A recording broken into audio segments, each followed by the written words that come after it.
sports fans, to another exciting That and remains to be seen, but exciting and entertaining, interesting episode of Off the Cuff with Monte and Geoff.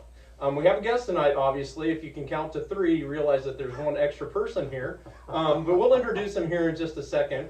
As always, if you're enjoying what we're doing or enjoy listening to us, go ahead and hit the like button. Go ahead and subscribe and then ring a little bell. That lets you know when we upload new content. In the past, we have kind of had a couple instances where we've added our own little spin on a segment called You Didn't Ask. Normally we do that at the end of the show, but I'm mad. And nobody's going to ask about this. And nobody, you just be quiet over there. It takes a lot to make me mad, but I am mad, and so you're getting a You Didn't Ask from Geoff about my Orioles. Come on. They traded their best player, Trey Mancini. Is he the best player? Well, yes, thank you. Thank you. They traded him to the cheater Astros. There's only one other team I'd rather them not trade him to, and that's the Yankees. We wanted him. I know. But anyway. But anyway, so they traded. What were you thinking, Baltimore front office? You're a game and a half out of the wild card race, having the best season this Baltimore's had in probably almost a decade. Yeah, we're probably pushing 10 years. Yeah, definitely. You trade a player that is well loved in the Baltimore area. He had cancer, fought that. You know, he's not Cal Ripken as far as being Baltimore, you know, born and bred, but he's pretty darn close. He's been, and I mean, I get it. Do you? If the Orioles are out of contention, yeah, and doing what they've done the last 5-10 years, it makes no sense. But they're in it. They are in sense. it. It almost makes me feel, and it's almost blasphemy for me to say this, but it almost makes me feel like they don't deserve to make the postseason by making a stupid move like that. I don't know. Thoughts, Monty? I would say I was shocked when they did that because of where they were. They were above 500 for the first time in forever. They're contenders. They could hit the wild card. They could. They were playing well ever since they brought up that catcher, Ashley Richmond. Yeah. They've just taken off. And, you know, they needed to give the fan base something to believe in them. And doing this does the exact opposite. It's a Bush League move. I mean, from a standpoint of, I get it from the standpoint of, you know, maybe they're not going to win the division, but you get to the playoff, and anything can happen. Yeah. And now I feel like you're severely limiting your opportunity. And what did they get for him? Nothing. And that's what makes me even madder. They got two minor league prospects. They got one guy, kind of a wild card, but then the other guy they got is the number 6 prospect, and I can't remember if it's in the Astros organization or the Tampa Bay Rays organization. He's a highly rated prospect, but he's going to have Tommy John surgery, and he's going to miss all of next season. So they gave away a veteran player, one of their most loved players, for basically nothing. I don't know if you know this or not, Geoff, but I'm on a fantasy baseball league, and Don't even say it. Mancini's on my team, and of course he's still on my team, even though they traded him to the Astros, and he had a good game today. He hit a home run. I thought we were friends. Oh. I thought we were friends. You know, I thought there was some loyalty there, but apparently, no. I understand. Well, I understand. He was on the bench, so he didn't really actually help me. Yes, but still. But anyway, yeah, I'm pretty upset about that. It takes a lot to make me mad, but that did not make me very mad. That is true, sports fans. He does not get mad. Even though he's laughing now, he I really am is like, mad. when I heard the news, and guess who broke the news to me? This guy. Sorry. I didn't do it mean-spiritedly. No, he didn't. I thought he wanted to know. He didn't break it in that fashion, and I appreciate that. But darn it, it was a rough morning. His jaw dropped when I told him that. It was. Yeah, I felt bad. I did feel bad. I second guessed telling him actually. Yeah. It happens. Anyway. It's a business, and I understand that, but I was very disappointed to see that happen. Let's put it that way. So anyway, now that I've got that out of my system, we'll move on to the main point of what our segment is going to be about tonight, and we're introducing or welcoming in a guest, Aaron Taylor. We are going to speak about football officiating. And Aaron is, which I'll let Aaron give you more background on what he has done and where he's where he's going to. Obviously, we invited Aaron in here to talk. He's on his own accord. He's not representing anybody. Anything he says can be held against us, but not against anything else. So anyway, I want to welcome Aaron in. So thank you for joining us. No problem, thank you. Yeah. So tell us a little bit about Aaron, how you started officiating football, where it's taken you, and what you're looking at kind of doing as time goes on here. Well, I got started in high school level about 15 years ago. I was down in Kansas. And I didn't play a down of football in high school. Not a down. I played 7th grade football, and I was done after that for a lot of various reasons. Right. But I always loved the game. Okay. And after high school, I started umpiring baseball. Baseball was my first love, too. Sure. You should see my Sandberg throwback. But We'll have to bring it in. We'll have to add it to the collection. But I started doing that, and I got thinking, football's something I love too. I've always loved the game, been a student of the game, and I got started in that. Started working in junior high, JV, got working on a crew, doing varsity down in Southwest Kansas, and just kept doing that. Moved back home to Nebraska. This will be my 15th high school season now. Okay. And I just love doing it. I mean, I never had Friday nights. I never had that experience as a teenager, as a high schooler. Right. So when I step out on the field, that's my Friday night. Did you get that kind of? I get those butterflies. I'm ready to go. Every game. Every game. Really? I don't know a single referee at any level that does not get amped walking out on that Okay. field. Yeah, and that's Even Jimmy Langan, huh? I've even talked to professional guys, NFL guys. Same thing. They get butterflies. yeah. Wow. Every game. Let's see. I had the opportunity to talk to Carl Shuffles this weekend.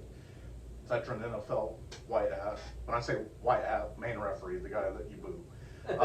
We go along. Yeah, I was gonna say let's be fair here. There's no single one we don't boo. Like maybe we get to boo him more, but anyway. But he worked the Super Bowl, Tampa Bay, Kansas City, 2 years ago. Right. And he talked about that game, and he was nervous beyond belief. Couldn't even eat the night before. He was so nervous. Yep. So we all get nervous about it.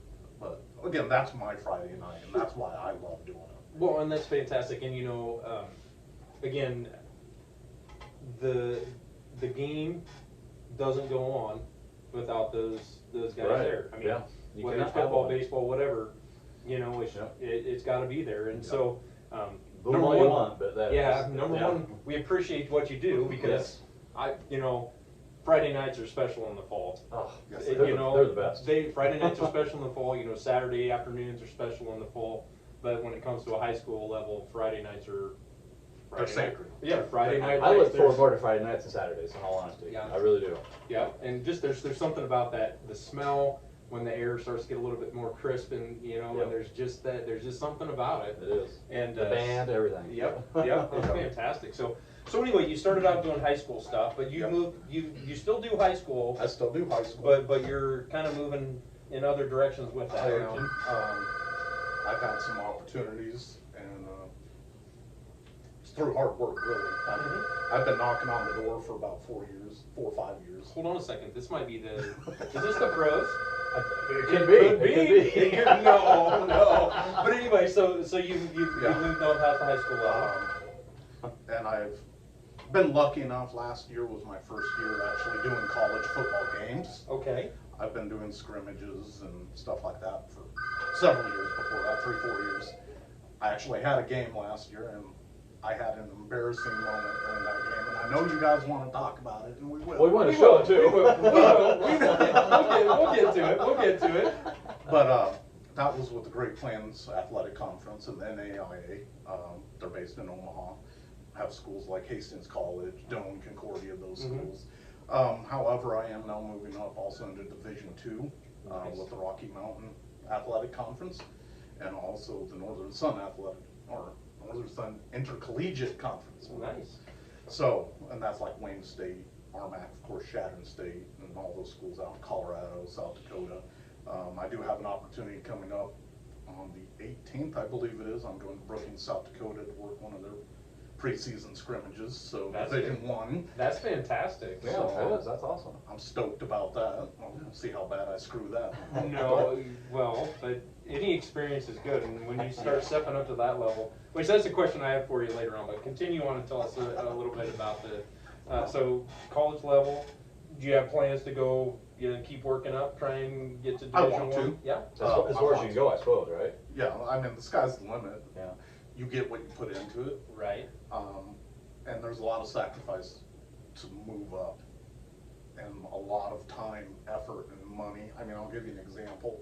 I don't have an off season now. right, It's year long for me. January is kind of a lull. Starting February, I'm hearing from college crew. We're taking quizzes, tests, getting into the rule book, and then in April the rule book changes, so we have to restudy everything. right, This past weekend, I was in Denver for our MAC meetings. That was 2 days long. Came back. I was in Omaha for GPAC meetings last night. right. And then the 15th of August, I have NSIC meetings in Minneapolis. So, I mean, there's a lot of time and effort. And wife will even tell you, I mean, the NCAA test, I spent a good week on that test. It's 100 questions, it's multiple choice, and I mean, it's any scenario under the sun that some drunk, crazy guy would think of. And I swear lawyers write the thing. Well, So, no offense to any lawyers, but We need them too. but there's a lot of time and sacrifice, family sacrifice that goes into it. You know, the kids know on Friday, Saturday, I'm gonna be gone. yeah, The wife knows that. Luckily, I have good support at home. Right. And I have to have that. The guys at that level, if they don't have that, they don't make it. High school, you can get away with it. yeah, And that level, no, you have to have that base at home. yeah. Do you have another job too? Yeah, I work 9 to 5 at BD and Okay, okay, I wasn't sure, I thought. man, plus I that's- go to college. I take online classes. So me, basically you're saying you don't do anything and you have all the time in the world. No. Well, that's, I mean, kudos to you. And like you said, I can understand that there is definitely a time commitment and sacrifice. So, it may be one of those things where you feel like you're not being appreciated when you're out there and getting yelled at, but, like I said, without you guys and the officials, Yeah. the games just don't go on. In all honesty, who yells more? At the high school level, the college level? Have you noticed a change? There's been a big change through the years, and I'll touch on something with that. Honestly, the level I have had the most problems in my career with is not high school, it's not college, it's junior high and below. Yeah. No kidding. No kidding. No, junior high and below. Junior high and below. I can believe that. I can believe that. I have found in my umpiring career that most vocal and probably most difficult games to umpire are Little League. Little League and yeah, ponies and. yeah. It's crazy, but I can understand. That is So, crazy. Yeah. Well, right now we're at a crisis level on the high school level, and it's hard, even college, to find football officials. And this is across all sports, really. We're facing an officiating shortage. Mhm. Last year, with the NSAA, we had like 760 some registered officials that could work high school varsity games. Mhm. Not all of those 760 some are full-time on a crew working every Friday night Mhm. game. Some of those guys are just subs, fill-ins. They don't want to do a full-time, maybe 2 games a year. Right. So you take a quarter of those guys out, and I don't have the math in front of me. Right. Automatically, you're way down there in numbers. Yeah. And on a Friday night, there's typically, about 120 games going on in the statewide. Yeah. It's a crew of 5. I know. And you take 120 times 5, Yeah, you're 600 people. You need 600 some people, and you're already at 600 for officials. That's why you're seeing so many Thursday games, is because we just don't have the people to cover every game Friday night. And afternoon games too, I imagine. Yes. Right? Yeah. Yeah. And it's only getting worse. I know personally about 12 guys not coming back this year. Yeah. And the biggest, number one reason people are not coming back is because of sportsmanship from fans and coaches. Yeah. I haven't had a problem in this particular area. I did have an assistant coach last year at a school that won't be named that is in our Off area. air. try to follow us in the locker room at halftime, arguing a call. Yeah. Luckily, the AD was right there, saw the situation, got him out of there.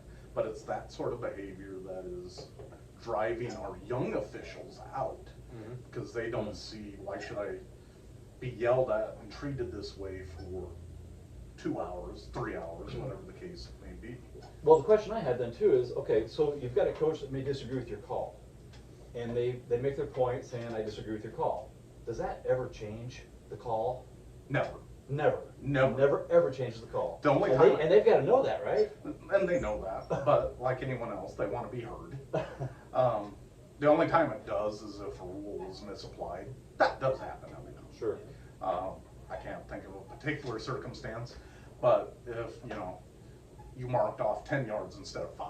Oh, sure. It's Something a, like it's that. a correct, Something it's like a that. correctable. Correctable mistake. Sure. But the judgment calls, it never changes anything, just like behind the plate working baseball. Right. You're not gonna change your strike zone just Right. because coach is saying it's too That was a small or ball. too big. Yeah, not gonna happen. Okay. Coaches aren't too much the problem. There's some that have been, schools are starting to kind of weed them out. I've only ejected one high school coach in my career. And I know who you're talking about. I don't even remember if you were at that game. No, I wasn't. told It you. was one after the fact. But that was the one after. But, fans are really getting hard on guys. We're losing guys not only to age and retirement, but we're not backfilling with younger officials. And that's a big reason. Second reason is we don't get paid much. I don't do this to be rich. Right. When I work a college game, this is probably gonna surprise some folk. For a Division II game, wanna guess how much I get paid for that? And this is gross, this is not Is this for the whole group, for myself. for yourself? I'm gonna say $250. You're close, I was gonna say probably 200, so. 300 $300. for a Division II game. Is there travel expenses in that somehow? Travel, food, gas, that's all on me. It's all on your own. It's all in your own. So you take Wow. gas, hotel, food, all out of that. You're You're breaking not even. profiting anyway. Oh, no, you're not. No. Wow. Now, Division I, obviously, they get paid Little a more. little more. Yeah. Right. You know. Yeah, So- it can be a thankless job, and like you said, you have to love it Yes. outside of the Yeah. money, because there are some days that it's the easiest money you can make, and then there are some days it's not It's worth not. it. It's not There's worth not it. enough It's money. not worth it. And that is a pet peeve of mine when a parent or a fan thinks we just show up on Friday and we go. Yeah. The guys that are worth their salt, no. Yeah. We're there on Friday night, but there's so much more behind the scenes that you don't see. The test taking, the being in your rule book, the going to clinics, all that stuff. You don't see that, you just see us there Friday night. Yeah. Right. The guys that last a long time, they're not there just on Friday nights. Right. So, Right. Yep, that's exactly right. Are there any rule changes coming up this year in high school football that you could tell us about? there is, one of them, the coaches are gonna love, and it's been a change. I'm gonna love, referees are gonna love this, Ah. the white hats are gonna love this. It's a change that has been needed for many years. Now the quarterback can legally throw the ball away, Ah, In no high kidding. school ball, just like college. they can throw it away. They can now legally throw it away. Anywhere. Anywhere, as long as they're outside the tackle box, Okay, all right. and it goes past the line of scrimmage. Okay, all right. For years, we've heard, well, he was outside the tackle box. Well, in high school, there Doesn't- was no tackle it box. didn't matter. There was no rule saying they could do that. What about spiking the ball? They can Down. still do that. They can, okay. It used to be up until a couple of years ago, they could only spike the ball when they were under center. You would see it every now and then, someone would call, Shotgun. spike it from shotgun. Right. They'd spike it intentional ground. You couldn't from shotgun. They Right. changed that a couple of years in this kind of progression. So now the quarterback can throw the ball away as long as, I'll get to this in a second.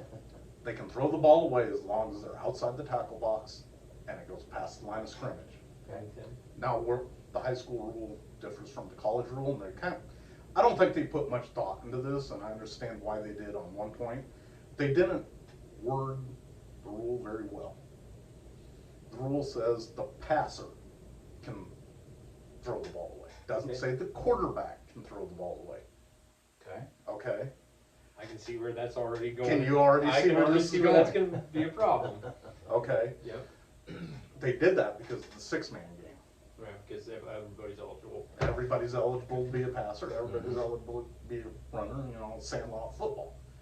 But I can see a situation where you have a sweep to the right and running back's not going anywhere, sees he's not going anywhere, so he just chucks it downfield.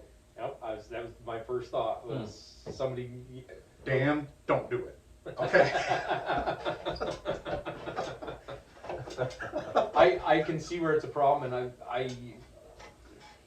I hate gray areas. Yes. I very much do Yeah. not like gray areas because that's where you end up getting into arguments or trouble with calls, because when you're forced to make a judgment call, And there's gonna be a judgment. and in there's that. going to be a judgment. We've already talked about this as a crew and I've heard this amongst several crews, that if that situation arises, we're gonna look at the intent of the play. Was it a trick play where now the quarterback's going down the other side? Or is there absolutely no one Nobody out downfield there. and it was a design run? Yeah. If it's a design run, we're gonna flag you. I was gonna flag, and there's probably gonna be a lineman downfield. Good chance. That's the other point I was gonna make. Yeah.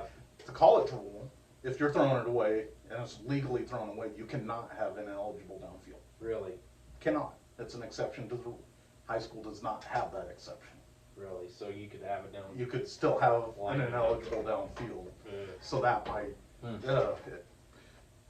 it's one of those rules that I see them tweaking over the next couple of years. Right. So, Gotcha. Interesting. one the coaches are gonna hate, but us officials are gonna love, is now balls cannot be changed between downs. Oh. Even if it's rainy or anything? What's that? Even if it's rainy or, Well, if it's raining, that's different. that's different. There's still a provision if the ball's getting wet Okay. or muddy or whatnot. Okay. But say you want a kicking ball Oh, and it's a gotcha. punting situation, Oh, you can't. the ball can't be changed unless the referee says. If the referee says, yeah, we can change balls, it's then no problem. Or if PAT, you want to bring a ball in from the sideline because it's your kicking ball, Right. can't do it. No longer allowed. I had a game against Central City. It was in Minden. It was several years ago. We have to certify the balls before pregame, and usually it's a couple balls, one or two. I like two. Do you maybe check, do three. you check the air pressure in those things? Yeah. Just checking. Not that there's ever been a problem with that or anything like that. I don't know why we would ever do that, you know. But Central City, and I kid you not, brought 6 game balls and 6 kicking balls. They wanted us to certify 12 balls for that game. I'm Oh, like, gosh. no, pick one, you know, Yeah, one of each. one of each, Yeah. pick one. And at that time, they could change balls. They can't this year. Okay. It slows the game down. Yeah, I'm sure it does. So, I like that rule. Yeah. Coaches won't. No, probably not. No, I can understand that. One the kids are gonna love, and it's great for the kids. It's all about the kids, really. They can now have number 0. Yes. Oh, yeah. Why not? Yeah. I don't see a If problem with if that. the Give them fellas a let thousand, them I do don't it, care. I mean, geez. For years and years, you couldn't. Now you can. Okay. So, great for the kids. They now get to wear number 0. Will make somebody happy. Exactly. One, and we talked about this a little bit. Sometimes they change one word in a rule, and it changes the rule completely. Right. Like this year at the college level, they changed the horse collar tackle. They changed one word and changed the rule completely. It used to be that a tackle, horse collar tackles, you know, grabbing from the back and had to immediately bring the ball carrier down. That's where we got into trouble because someone would be hanging back here and 5 yards downfield, they'd have a tackle. Yes. That's not immediately, so it's not a horse collar. Right. This year in college rule, they changed immediately to abruptly. This is just in college, you say? This is just college. Okay. They changed that to abruptly, so now that changes the rule Yeah. completely, where now it's what we meant for it to be all along. Hmm. But in high school, they changed one word in the rule, and it changed the rule completely. Chop block, which we all know is high-low. We have lineman high, lineman low, Yep. combination double block, okay? It used to be that the rule was, it was illegal to have lineman high above the waist and below the knee. They took knee out of that and replaced it with waist. So now chop block is an illegal block with a lineman low below the waist and above the waist. Above and below. It's easier to officiate but it changes the rule. Yeah, it does. Hmm. Yeah, it does. Interesting. See, and those are things, that the common fan, They're not which gonna know. is including me. I Yeah, consider and myself me that. too, me And too. I usually find myself fairly up to date on rule changes.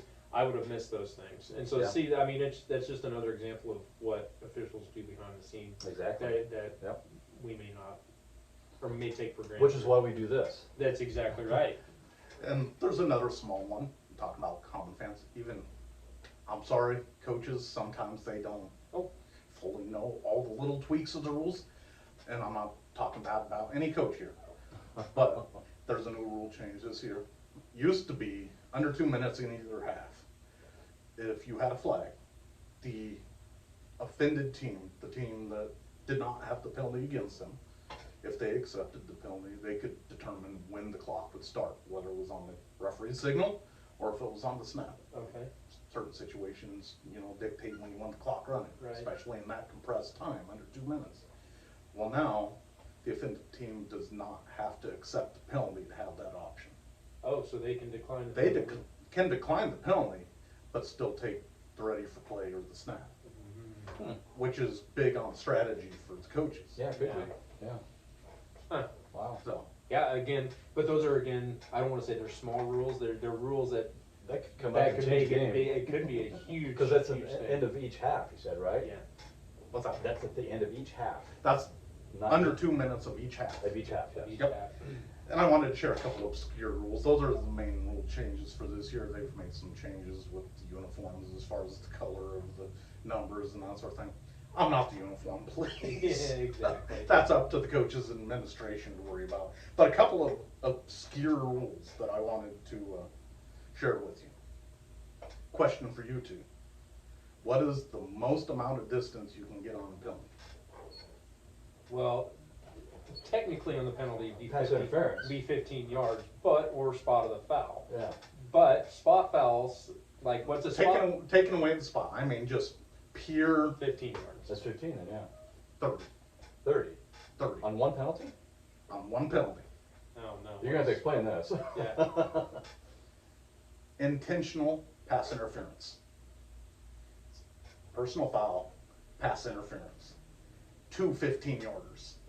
I would not have known that. I didn't know that was possible. Now, is yeah. that at high school level or college level? That's at high school. High school level, okay. Wow. I've never seen it. And I imagine the first time it ever gets called, we're probably going to have Oh, you're gonna a have a coach riot. pretty incensed. Yeah, more than likely. What would it take for that to happen? Could you give us an example? The only situation I could ever think of it is wide receiver running straight down the field, absolutely no one in the area. Somebody- Safety comes over and says, I'm not going to let him score, and just takes him out. Yeah, that's And my the ball's thought, nowhere too. in the area, I suppose, either. Yeah. Something like that. Yeah, that's Yeah. my thought too. That's the only situation I could think of that you would ever see that, and I've never seen it. Yeah. Yeah. But just to show you, let's see, where are we at? There we go. Or positive, intentional, and additional 15 yards. See, we all learn. I guarantee you Yeah. that 99.9% of people did not know that. Unless you're an official. Exactly right, and that's crazy. Here's another one. You can win a drink on this one. You can't answer because I think I've told you this one. Oh, the pressure is on now. So Jeff has to answer this one. Okay. Who gets to choose who kicks off after you score a field goal?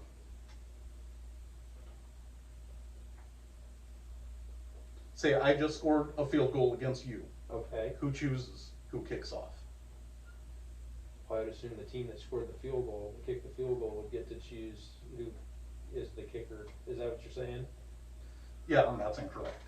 Really? On a field goal, roll 8-4-2. After a field goal, the opponent of the scoring team shall designate which team will kick off.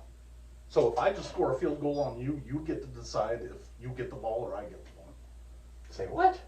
That's exactly right. That doesn't make any sense. When you would ever see that, no clue. But it's in the rule book. Why would you ever do that? I have no idea. I have absolutely no You idea. have no faith in your offense, I guess. I don't know. Yeah, Maybe if you're blowing somebody out and you kick the field goal and you're already up 80-0 and you don't want the ball again. That's crazy. I don't know. I don't know. I Wow, I that's a weird honestly rule. cannot say that I would ever see a use for that. Unless, like you said, blowout. I can see the blowout situation. Right. And you got a kind-hearted coach that's kicking your butt. Yeah. Yeah. I don't know when you'd ever see Huh. it, but Well, when that happens, you're gonna come back on here and tell us about that. Yeah, no kidding. And 30-yard penalty too. I want to hear about Yes. that if that ever Yeah. happens. now one at the college level, and I'll be done with obscure rules. But you can score a safety that is worth 1 point. Okay, explain that I one. know how you do that. Please. PAT, Okay, scoring teams lining up for field goal, point after. point after. Okay, it's blocked. Okay, Ball's picked up. The defense runs back into their end zone and is tackled in their end zone. So they have retreated into So their they- end zone Okay, they're after run- recovering outside the end zone. Okay, So it's a safety. okay. Okay, but because the offense was going for 1, Instead they can't score 2. They can only score 1. So it's Huh. it's not an exception to the rule, but it's on an extra point, so that changes the Yes. scoring. I think it should be worth 2, personally. Well, if it's worth 2 going the other direction, why not 2 Yeah, going that way? exactly. I have seen it, but it's been a lot of years. So, Well, it's still that's- one at the college level. That's crazy. Those are some cool Yeah, things about that rules. is. But along that vein, now that we're talking about wild and crazy stuff, from my own experience of umpiring baseball, there are some funny stories that happen, and there are some goofy things that happen. I want Aaron to tell us his story. Was it an NAIA game? Is that correct? I've heard. Can you tell us the opponents too, by the way? And what? Can you tell us the opponents? Yeah, I can. Okay, all right, take it away. I got to hear this. My first collegiate game, Okay. and it was right before halftime. I want to say midway through second quarter, and it was Northwestern against Mount Marty. Okay. I think Northwestern was ranked 2 or 3 in the NAI at the time. Mount Marty, that last year was their first year ever in the college football round.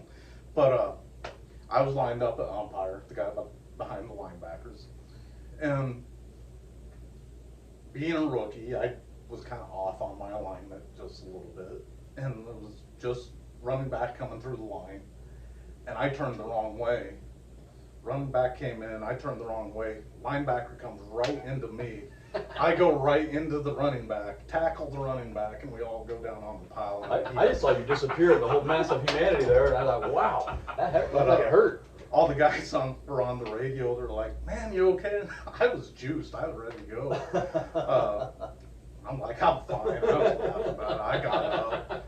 No pads or anything. Nothing. Takes it like a pro. The linebacker that took me out, he's like, "Man, I'm so sorry. I'm so sorry." I'm like, "Relax. I've been harder than that." All the other guys are, "Dude, that ref just punked you out." I was just gonna say, now we're getting into some of the funny things, some of those funny conversations. But the AD came in at halftime, and he said, "I just want to let you know the stat keeper gave you half tackle." Right. First time ever a ref got a tackle. I'm like, "Sweet, I got my first collegiate tackle." So That's cool. So that's funny. You talk about the conversations that go on between players and coaches and officials. Any funny stories there? Like that sounds like obviously that has a good deal of humor to it. well, that one, but probably the most embarrassing one that's happened to me. We were at a game, and it was a few years back, and we had gotten dressed. We take the field, we're going through a game, and it's not even halftime yet, probably second quarter again. And I've been announcing penalties, running all over, doing all that, and all of a sudden I kind of look down. I'm like, my fly's down. It had been down for like 2 quarters. My guys all knew it. They were taking bets on how long it was going to take me to notice.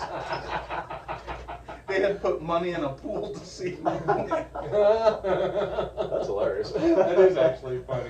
See, those are the human side of officials that I think a lot of people don't see. Is some of those. They're not just robots, huh? No, well, definitely. There are times, and I'm sure you're the same way, but you don't always hear everything that's said by the coaches. You don't always hear things that are said by the fans. Thankfully. But thankfully, you kind of tune some of that out. But there are some things that they say that just kind of hit you right, and they're funny, and Yep. and you can kind of go back and chuckle about later on. So that's awesome. Well, one other's, it wasn't funny at the time. Right. I couldn't show my face in Loop City for like 2 weeks. This was a couple of years ago. It was Arcadia Loop City against Elm Creek, week 1. And we knew both were going to be playoff caliber teams. That was a big game for week 1 game. Mm-hmm. Granted, you're rusty coming into it a little bit. And it was early in the game. Loop City quarterback goes rolling out. And I follow him like normal. Goes to throws it, and for whatever reason, and I still don't know to this day, I blew my whistle. The wide receiver's down the field wide open. Catches the ball, scores. Oh my. We have to bring it back. Yeah, it's an inadvertent whistle. And since the ball was in the air, they couldn't take the option of taking the play. Loop City lost by 2. Mm. I'm not sure you can still show your face in Luke. But yeah, that was not funny at the time, and we can laugh about it now. But, Wow. Huh. yeah. And that That's a big deal. it is. And you know what? I bet you beat yourself up over it worse than Yeah, you know. I would imagine. You know, they were upset for a while, and then it just kind of disappeared. And they probably laugh about it at times now too. You know, I mean, I'm sure that it gets, you know, that somebody will say, "Hey, you remember that time?" It's like, yeah. And what's funny, you know, talking about the human side, and fans are the same way. We're the same way. Mm-hmm. We never remember the good things an official does. Yeah. Yeah. You always remember the things you screw up. Yeah. You never talk about, man, my positioning on that play was perfect. Yeah. You never hear about that. I still have guys telling me about plays I screwed up 6 years ago. Yeah. And the fans are the same way, and that's okay. We're all human like that. But yeah, I beat myself up on that one. Not during the game, but after the game. I'm like, what in the heck? Yeah. You know? Yeah. So, Yeah. And most officials know when they've done it right away when they miss a call. And Yeah. so, Is there makeup calls in football? no. No, absolutely not. And I'll tell you why. If you're so busy worrying about what happened on that call, you're going to miss this one. Yeah. You just can't think about it because everything's moving, everything's flowing. You got to let it go immediately, or else you're going to miss them. Because fans think there is, I think. Yep. I really believe it. A lot And of they fans do do. believe that. And you know, from the standpoint of, I don't know that they're necessarily.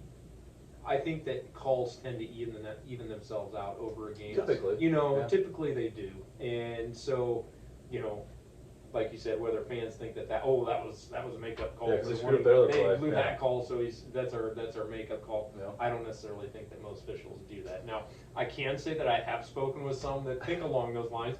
I'm not gonna name names, but I know, you know, having worked enough baseball games that I know that some officials look at it that way, and that it is what it is with regard to that. But I do think that most officials, like you said, love the game. That's the reason that they're out there. They're trying to do their best job Yeah. for the kids that are playing. They want the kids to have the best experience that they can have, and that you want to do the best job that you can possibly do as well. I agree with that. I have had coaches come up to me after a game and ask about a call. I'm like, what are you talking about? Yeah. What call are you talking about? Yeah. Refresh my memory here. And we're talking literally 10 minutes after the game. Yeah. Right. And I don't even remember it. Sure. So, Yeah. Well, that says that the focus is where it should be. So. I do have another question for you, Aaron. Now, this is kind of a hypothetical question, okay? oh Lord. And my origin for this, and I've talked about this before on our podcast, this rule change, possible rule change.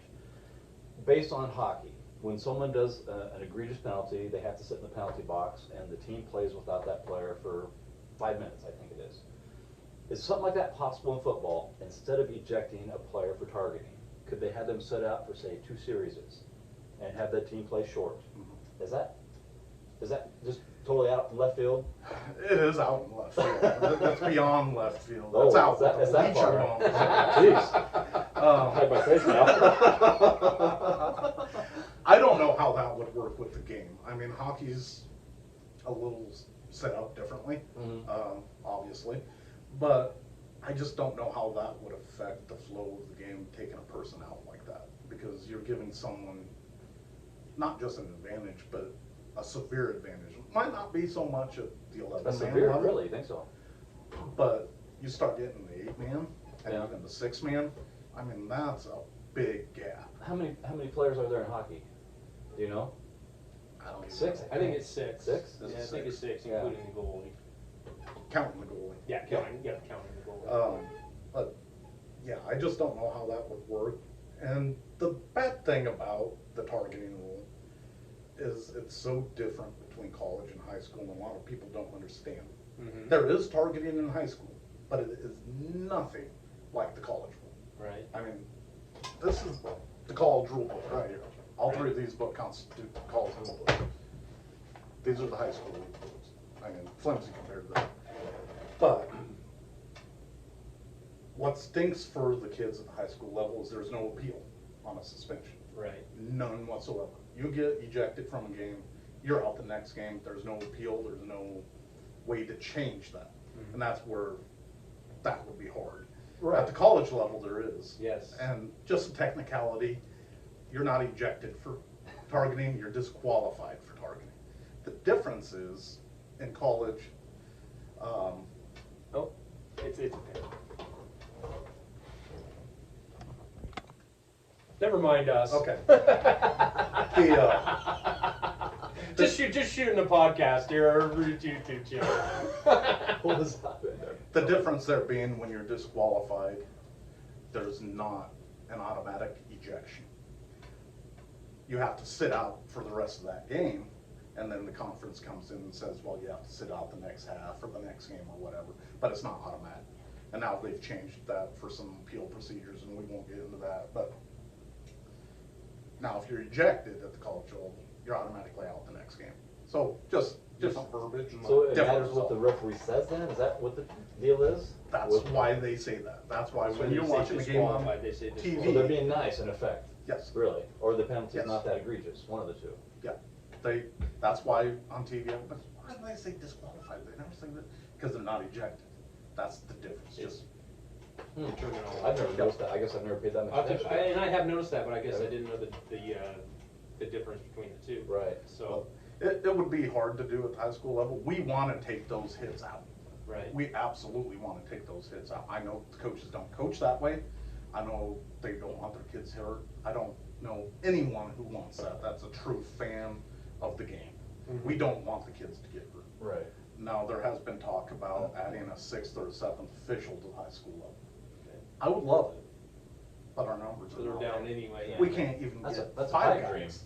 really, Yeah. I would think. So, it'd be an interesting proposal. The bad thing about that, with any rule at the high school level, is you have a representative from every state that meets in Indianapolis in February and proposes rule changes. And there has to be a majority of those representatives approve that rule change. In order for it to So be to get 26 So people to. 51%, basically. Yeah, to get 26 people to agree to that is hard. Mm. So, because our needs in Nebraska are way different than the needs in California. And that causes me to ask this, are referee shortages similar in other states as well? Yes. Yeah, It's so kind across of the like- board, basically. Yeah. We're at more of a crisis level than any state I know. Really? But every state's different too. So. Sure. Yeah. I can see it though. I could see the shortage of officials being nationwide. It's, Yeah. you know, Nebraska is a pretty good representation, I would say, of, or you would have to say that there be some sort of equivalence between, you know, what Nebraska is facing compared to the other states. Yeah, I would think so too. I wanted to ask to make sure though, because, yeah, you never know. I mean, you hear horror stories of, you know, referee being attacked after a game or during a game. I have had a parent follow me in the parking lot after a game, and this was at junior high level, by the way, and wanted to talk about a call. I'm like, no, we're not talking about it. Yeah, we're not. And they were all pissed off and upset. I'm like, we're not talking about it. We're not doing this. Yeah. And I got in my car and left. I mean, I've had a coach threaten my life. I've had people on the sideline say they're gonna meet me in the parking lot. I have one coach that's more funny, you know, I am deaf, I wear hearing aids. I can't even remember what the call was, but he was pissed off, and I heard him yell at my sideline guy, I knew he was deaf, but I didn't know he was blind, dude. See, those are funny things. I See, just that's- kind of that's shook what- my head. see, I'm like, wow. See, that's one of those that I laugh at. That's one of those that, But- and my favorite one of all is call them both ways. Yeah, you hear that every game, I think, don't you? Every game. Every Doesn't matter. single game. Doesn't matter what Yeah. sport you're officiating. Yeah, it's So. more in basketball, I think, maybe, than football, but I don't know. And basketball's a whole different Oh. can of worms. So, Have you thought about doing that? I have in the past thought about doing basketball. Really? 2 reasons why I don't. I'm a little chubby. I'll admit it. I've seen chubby refs, just so you know. I am in A shape, not necessarily the best shape. Yeah. But, so basketball doesn't appeal to me like that. Plus, I don't really love the game like I do football. And if I'm not going to love it, I'm not going to give my best effort. Sure. So it's not worth wasting my time. That's not worth wasting the coach's time, the kids' time. I want them to get the best result. And if I'm not 100% into it, Yeah. I'm not going to give them what Sure. they deserve. Right. And you're pretty busy anyway, so, I Yeah. mean, Yeah, plenty to go Yeah. on. Well, did you have any other questions for Aaron? I had that one question, that's all I really had. Yeah. You know, I've enjoyed this from the standpoint of, well, lots of standpoint. It's always fun having guests, especially ones that can educate us, because Oh. there's a whole lot of stuff you told us today This that I has been didn't very know, educational. that I didn't know. But yeah, I've enjoyed having you on, and I hope you have enjoyed being Oh, here. absolutely. We'll have to have you come back on after the season, and you can kind of tell us more of what's Even possibly mid-season. or mid-season. Yeah. Yeah. So. Yeah, anytime, just let me know. All right. Well, we'll certainly do that again. Thank Sounds you great. for coming on. No problem. Monty, you have anything else to add to this particular segment? You know, I had my Mancini piece, I'm good. I'm not gonna say anything else. Can't let it go. I'm not gonna let it go either. I will just add, and this goes to the Ravenna fans, and you know, yeah, I live here, and you know, my wife's from here, kids are in school, and you know, and Dan and coaches and players, you know, be gentle on me for the 2 games I have for you this Oh, year. we have you this year, how about that? You're gonna see me on the road, so just keep that in mind. I do not have Ravenna A games at Ravenna home, game, but I yeah. see them twice on the road On the this road. year. Ah, Yes. okay. Completely. Complete. Yep, it happens. Luck of the draw. Just be gentle. It'll be the sports guy yelling at you. That's exactly right. Monty and I are gonna find out which games those are, and we'll be out down on the side. Oh, yeah. Well, I can tell you if you really want to know. Oh, I do wanna know. Yes, yeah. we do want to know. Is it Let's the see. Pleasanton game? Let's look at my I'm schedule. not sure where that's at, actually. Let's see. I'll be in McCool Junction, which should be an interesting game where McCool Junction's now Bumping 8 up- man bumping instead up. of 6. Yeah. And the one, again, I'm going to hear it from both sides on this one. I already know. And what week is that? The one I'm really looking forward to. Oh, Oh, my. weekend on Arcadia Luke City. All right, that was a must see. Monty, I think we might have to mark I'm that one gonna on be the there. calendar. McCool's a little tougher, that's a ways away, but I'll definitely be at Arcadia. There you go. There you go. Well, thanks again, Aaron. Thanks, I really Aaron. appreciate you coming on. No problem. I hope you've enjoyed yourself as much as we've enjoyed having you. Again, thank you all for following us, watching us, and listening to us, and not completely telling us what we don't know. We already know what we don't know. But anyway, thanks again, folks. I guess this is Jeff signing off. And Monty, see you later.